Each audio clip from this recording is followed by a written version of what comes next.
प्रदेश में सिर्फ और सिर्फ दंगा करवाया और कर्फ्यू लगवाया। और इस बार का जो चुनाव है वो राष्ट्रवाद बनाम परिवारवाद है। सुनिए क्या कुछ कहा।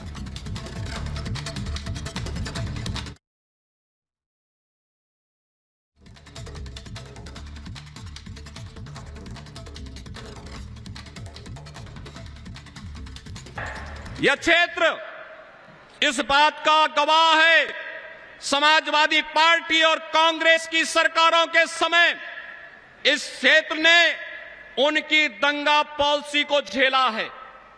उनके कर्फ्यू के उन यातनाओं को झेला है।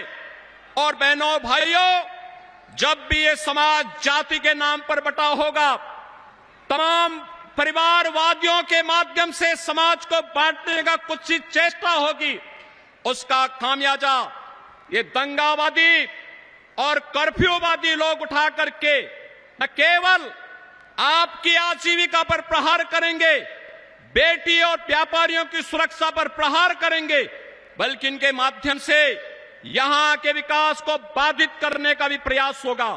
आज यही कारण है, एक तरफ भारतीय जनता पार्टी और सहयोगी दल प्रधानमंत्री मोदी जी के नेतृत्व में देश को विकसित भारत की इस परिकल्पना को साकार करने के लिए पूरी मुस्तैदी और मजबूती के साथ कार्य कर रही है, तो दूसरी तरफ वे विभाजनकारी ताकतें परिवारवाद और जातिवाद के आधार पर सामाजिक ताने बाने को छिन्न भिन्न करने का कार्य भी कर रही हैं।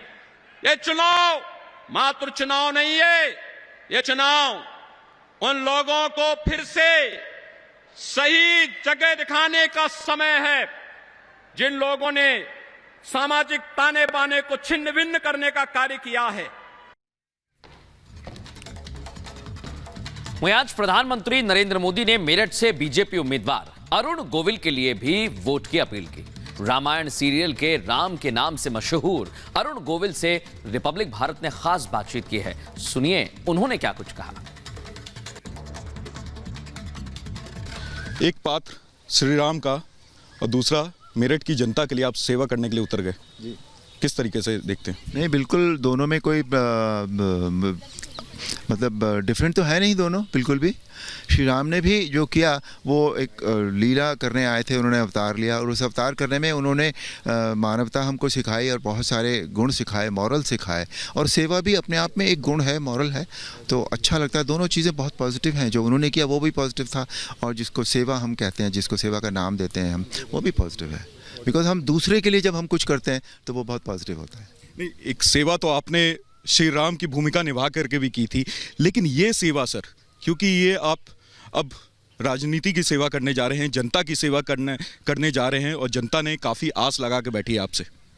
हाँ, दोनों है सेवा ही। वो मॉरल्स की सेवा थी, आध्यात्मिक सेवा थी, कुछ संस्कृति सिखाने की सेवा थी। और ये जो है, जो हमारी आज की प्रॉब्लम्स हैं, जो फिजिकल प्रॉब्लम्स होती हैं, मटीरियलिस्टिक प्रॉब्लम्स होती हैं, हमारी एनवायरनमेंट की प्रॉब्लम्स होती हैं, ये दूसरी तरह की प्रॉब्लम्स हैं। बट प्रॉब्लम्स ये भी हैं, प्रॉब्लम्स वो भी होती हैं। तो सेवा का बेसिकली कंटेंट बदल गया है, बट है वही। आपका सरल इतना स्वभाव है और राजनीति में अचानक आना, क्या जब आपके नाम का अनाउंसमेंट हुआ तो आपको थोड़ा सा ये नहीं लगा कि मैं नाम, या आपको मालूम था कि अब कुछ करना है जनता के लिए? ये तो मेरे मन में आ गया था। मेरे मन में ये बात आई थी रामलला की प्राण प्रतिष्ठा के बाद कि मुझे अगर मैं कुछ करूं तो कैसा रहेगा। और फिर अचानक से मुझे पता लगा कि मेरा नाम कहीं शुरू है। मैंने भी टेलीविज़न में देखना शुरू किया, तो मैं कभी कभी देख लेता था, पर मैंने ऐसा नहीं था कि मैं उसके लिए कहीं गया या कुछ मैंने कोशिश की। मैं न तो लखनऊ गया न दिल्ली गया था, मैं बम्बई में अपने घर में बैठा हुआ था और देख लेता था टेलीविज़न कि हाँ क्या हो रहा है। लोग के फ़ोन भी आ जाते थे कि तुम्हारा नाम चल रहा है। ऐसे ठीक है भाई, अगर चल रहे देखेंगे कहीं। फिर वन फाइन इवनिंग मैंने देखा कि हाँ मेरा नाम घोषित कर दिया गया है। पीएम मोदी ने पूरे देश में बहुत काम किया है और मेरठ में लगातार ही बीजेपी जीतते हुए आ रही है, नज़र आ रही है, और उसके बाद आप यहाँ पे काम करने के लिए आ गए, तो एक जनता का विश्वास लगातार बना हुआ है पीएम मोदी से और आगे भी बना रहेगा। उसको लेके क्या कहेंगे? नहीं, बिल्कुल, बिकॉज उन्होंने जो काम किया है, जो उन्होंने वादे किए वो निभाए हैं और पूरी तरह काम किया है। और काम करना ही उनका ध्येय है, बेसिकली उनका लक्ष्य है कि हमारे देश किस तरह से प्रगति कर सकता है।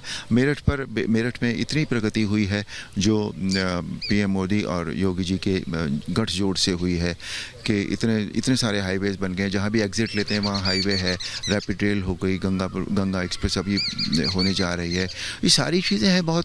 आज भी उन्होंने बताया कि एजुकेशन का बहुत बड़ा हब बनेगा और कितनी ही उन्होंने जो शुरू की हैं, जो सेवाएं शुरू की हैं, वो तो बहुत काम किया है उन्होंने। एंड आई थिंक उनके जैसा व्यक्ति इस देश को मिला है, ये इस देश का सौभाग्य है। और देश को भी सौभाग्य है और यहाँ की जनता को भी सौभाग्य है, क्योंकि आप भी कि राम अवतार यहाँ पर पहुँचे हैं, मेरठ पहुँचे हैं। और साथ ही जैसे विपक्ष लगातार सवाल उठा रहा था आपके आवास को लेकर के, आपके घर को लेकर, लेकिन रहने वाले तो आप मेरठ की हैं।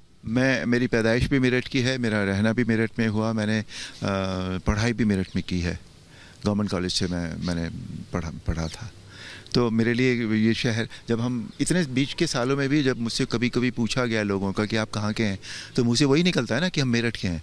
अब मेरठ के हैं तो अभी मैं उस दिन आई वाज जस्ट वंडरिंग कि मोदी जी ने रामलला की प्राण प्रतिष्ठा की, राम जी को अपने मंदिर में, अपने घर में लाकर बिठाया।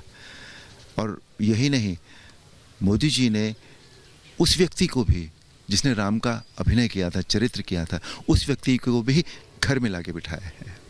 ये अपने आप में बहुत बड़ी बात है। This is just an observation, but this is a very fine observation. लेकिन अगर विपक्ष की बात करें, एनडीए गठबंधन में अब आम आदमी पार्टी भी शामिल हो गई है। किस तरीके से देखते हैं? देखिए, प्रत्याशी तो उन्होंने उतारा है, लेकिन उनके नाम को लेकर भी अभी असमंजस बना हुआ है। लगातार ये खबरें निकल के सामने आ रही है, जो सपा ने प्रत्याशी उतारा है उनका नाम वापस ले लिया जाएगा, क्योंकि आपके सामने वो टिक नहीं पाएंगे।